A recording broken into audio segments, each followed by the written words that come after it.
this program. This is breaking news. Breaking news on WEEI is presented by BetQL. Smarter bets start with BetQL. Download the BetQL app or visit BetQL.com today. Another team in the division just improved. The Raiders completing a trade of star wide receiver Davante Adams to the New York Jets. Whoa! Now back with his good friend Aaron Rodgers, writes Ian Rappaport, as Las Vegas moves on. How about that? Davante Adams, it's funny because they get rid of their coach, and Aaron Rodgers had nothing to do with that.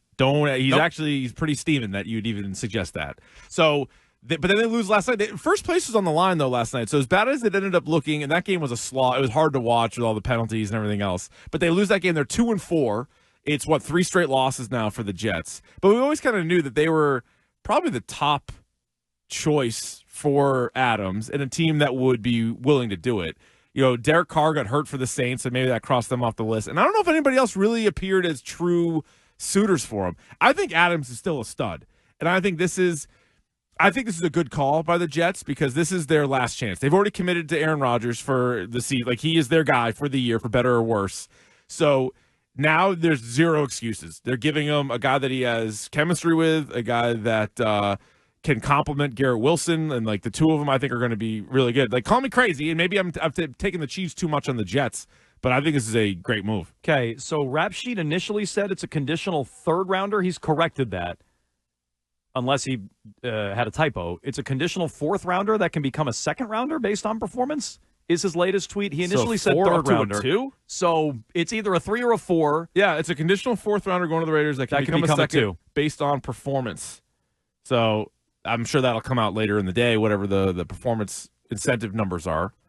Do you think this is good? You've been so down on the Jets all year. Yeah. But does this change your mind at all?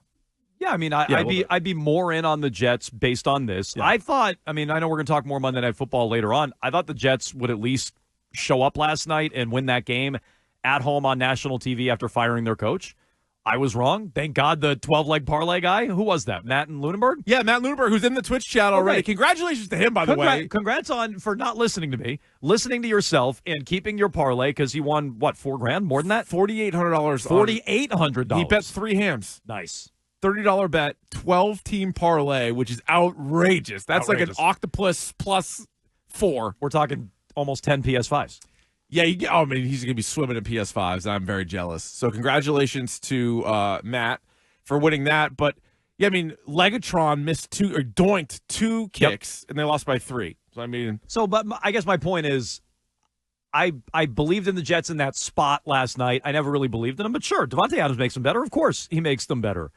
And so I would just ask, was it worth the Patriots giving up a 4 that could conditionally become a 2? Would he come here? I don't know, but would that have been worth it to give up? I would have done that. Me too. He might have nixed it, but I would do that. Yeah. Right. I guess my point is that's a fair cost and what seems like a relatively low cost. Because if he's hitting on all of those incentives, the 2 is going to be worth it. So, yeah, I think that's a reasonable cost. I wish the Patriots at least asked. We still have no reporting that the Patriots even called about Davante Adams. That doesn't mean he would come here.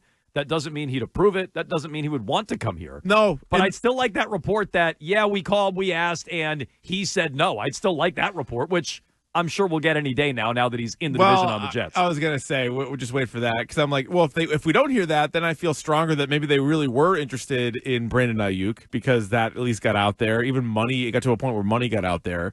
And if they were also interested in Adams, then it's like, all right, now you're just interested in everybody. Like, now you're the Red Sox. Like, yeah, of course we wanted that. Just missed him. Like, too bad. Like, he didn't want to come here. So Schefter is saying it's a third and a second, which to me makes more sense. That's what Rap Sheet said initially. Yeah, usually you don't fly up 2 rounds based on that. It's either a 3 or a 4 that can become a 2. I would do it. Same. Regardless of what it is. Now, their pick is going to be higher, you would assume, than the Jets pick. But whatever.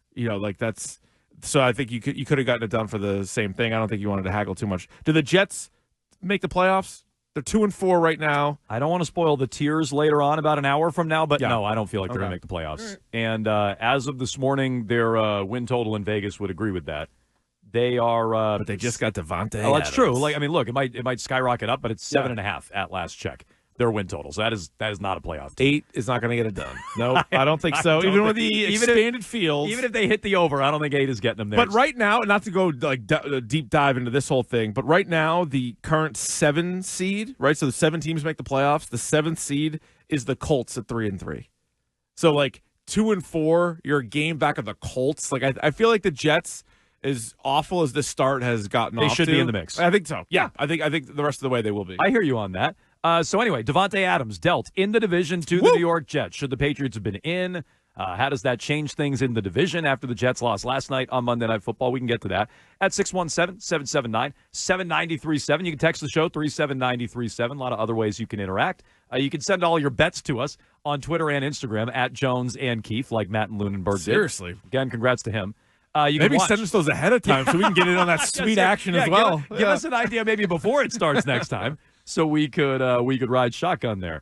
You can also watch on twitch.tv/Boston WEEI, get in the Twitch chat with Matt and Lunenberg, or watch on YouTube. Just subscribe to WEEI.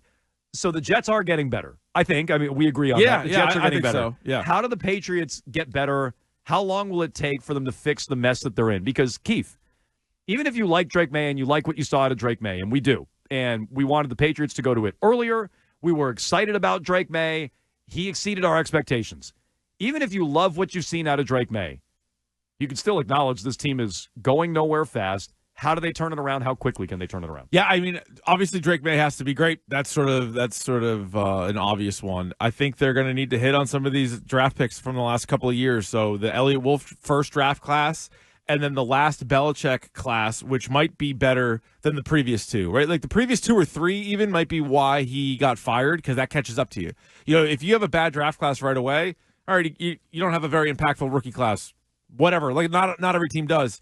But then if those guys don't develop, if those guys don't get better, if you're just cutting them loose or you're not playing them, then it obviously catches up to you. But if you look at Christian Gonzalez, Keon White, and even Marte Mapu, if you want to throw him in there because he's been playing a lot the last couple of weeks, those are your first 3 picks from 2023. So they're all on their rookie deal. Then you have Drake May, Jalen Polk, Caden Walls, whatever, if you get into that. If those guys are good, I think it puts you in a decent spot because some of those are really premium positions, right? You're talking about a starting corner, like a number 1 corner. Not a lot of teams have one. I don't think that they feel that good about. The left tackle and the offensive line and a stud wide receiver are the obvious answers, but also the correct answers. And whether that is through the draft next year, free agency, trades, all 3, that's what they need to do. And I mean, unfortunately, you got to play out this season without those guys and sort of see where it goes, and hopefully everybody else around you can improve to the best of their ability. But without a stud left tackle, wide receiver, the ceiling's only so high. Does how they perform this year change their approach in free agency for you? Like, I have no idea what their plan is. Yeah. But like, if they're a 2-win team versus they're like a 7-win team, which is on the high side, but just play it out. It's aggressive. They're a really garbage, worst team in the league versus they're kind of middle of the pack and a team that looks like they got better. Does that change your approach in free agency, or should they be in on Higgins regardless? Yeah, they should be in on a big-ticket guy regardless because they need players that bad. So I think they should be in regardless, and I think 9 times out of 10, if you just spend the most money, you'll be able to get those guys. I do think it'll help if Drake May has several more throws like he did to Booty, like to Pop Douglas. And so whether it's a trade or whether it's a free agent, if they see that and they say, oh, at least I'm going there and playing with a quarterback. Like, I think if T. Higgins sees that versus if he saw, 2022 Mac Jones and was like, man, you're going to have to pay me a ton because, like, I'm not going to be able to really show how good I am with that guy. I think Drake May can help swing that. And I think a guy like, a receiver paying them that kind of money, I don't think they really care if you have 2 wins or 7 wins because in their head they're thinking, well, if I'm on the team, like, we'll have 10 wins, right? Like, it doesn't really matter where we're coming from. Yeah. And I just think the league, we see it all the time, last place to first place to last place, that kind of thing. So regardless of the win total, they should be super aggressive. You can't tell us that you're saving money this year against the cap and all that and then also not spend it again next year. So I think regardless of the win total, you're looking for, like, individual improvements in, like, development from guys like Drake May, but no, you should be throwing some big cash around and be, really aggressive in the draft as well. Like the next year's offseason, there's no excuses. Like, you got to be all in on these. So guys. This is how I feel too. It's like, how long will it take to fix? I guess that depends on your definition of fixing things. Like how long until they're a Super Bowl contender? I don't know. But how long until they're competitive again? It better be next year. Like if you have the quarterback, and we're one start in, but Drake May looked impressive. If you have the quarterback, you better be competitive next year.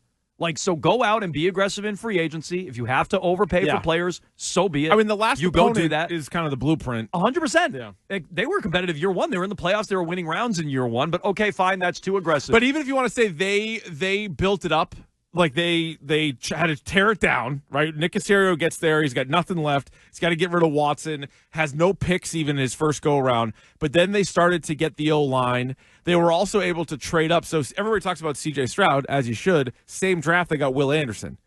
So if you have the offensive rookie of the year and the defensive rookie of the year, like, okay, that's a pretty great start. It's a fast turnaround. That's a good place to be.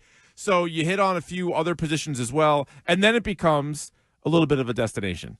And so all of that worked together. Because I'm not going to say, just because it was Stroud and D'Amico Ryan's first year, they had struggled for a few years. The guy picking the players was still there. So he was kind of getting things as best he could in place, and then it kind of hit, 100 miles an hour as soon as you got Stroud. So how did the Patriots get here? And the jumping off point is Gerard Mayo yesterday. Why are there so many holes on the roster? I don't know. Go talk to I'm not going there, actually. Who is he talking about? Is it Kraft? Is it Bill? Is it Elliott Wolf? And how long is it going to take to fix the situation the Patriots are currently in? And that's even acknowledging they might have the guy at quarterback in Drake May, which is a big question mark. How long is it going to take to fix this thing? To me, they better be competitive by next year. And the way to do it is figuring out how to get free agents or players via trade like Davante Adams. How do you get them to want to come to New England? And again, if you're just tuning in, Davante Adams traded to the New York Jets for it sounds like third-round pick. According to Adam Schefter, that can conditionally become a second-rounder. So, again, 617-779-7937. You can jump in on this. However, we have Matt in Lunenburg waiting for our Matt, congratulations, Matt. on the newly increased bank account and not listening to me specifically. Incredible. Congrats. Yeah. Oh, the cash-out kids. Yeah. Oh, man. We were wrong. I just have one request. What is that? Since I was right and you guys were wrong. Sure. Since today is the holiest of days, Tier Tuesday, Matt's 12-leg parlay be the number one tier. Wow. You got it. I think we can do it. That's a great idea, Matt. Absolutely. Matt's 12-leg parlay is the top tier in today's Tier Tuesday. Matt, you got it. Mm-hmm. Perfect. Thanks, guys. Okay. Thank you. Congratulations, Matt. Go spend it on some PS5s. I like it. Okay, so that's our top tier. Yeah. We know our bottom tier is the Mayo Grown. Right. All right, good. Well, we're figuring out some of our tiers so, as we go if you guys along. want to help us with the tiers, that's a perfect top tier. Matt's 12-leg parlay. Yeah. That would be the top tier. Yeah. Find out, at 11:20 who's in it. That's a good place to start. Yeah, not the Patriots. No. Well, I mean, I don't want to give up the farm, but no. not the Patriots in that top tier. But no, cashing out goes against every fiber of my being. I know, but you didn't like the Jets, just specifically or you didn't like the Bills last night. I was wrong. Yeah. So Okay. I'm wrong. Okay. I obviously was incorrect about it. But I like the dead cat bounce from the Jets. The Jets are so bad, they don't even get the dead cat bounce out of their coach. They don't even get that. They needed a Hail Mary just to stay in that game last night, for God's sakes. Yeah, no, they did. I thought they were going to win, too, the way it was going. But it was an ugly game. It was. Flag City. Yeah, it's a mess. It was, But congrats to Matt. Mostly unwatchable, but Matt will be our top tier when we do Tier Tuesday about an hour from now. How do the Patriots dig out of this mess? And how quickly should they be competitive again? How do you fix it? Do you go to free agency? Is it draft and develop, take your time? Gerard Mayo also said yesterday, this isn't a one-year deal, which should be a scary thing for your head coach to say, by the way. This isn't just a one-year fix. It's going to take some time. So how much time do they have, and who do you blame for why they are where they are? Sounded like Gerard Mayo wanted to blame somebody yesterday. Who was it?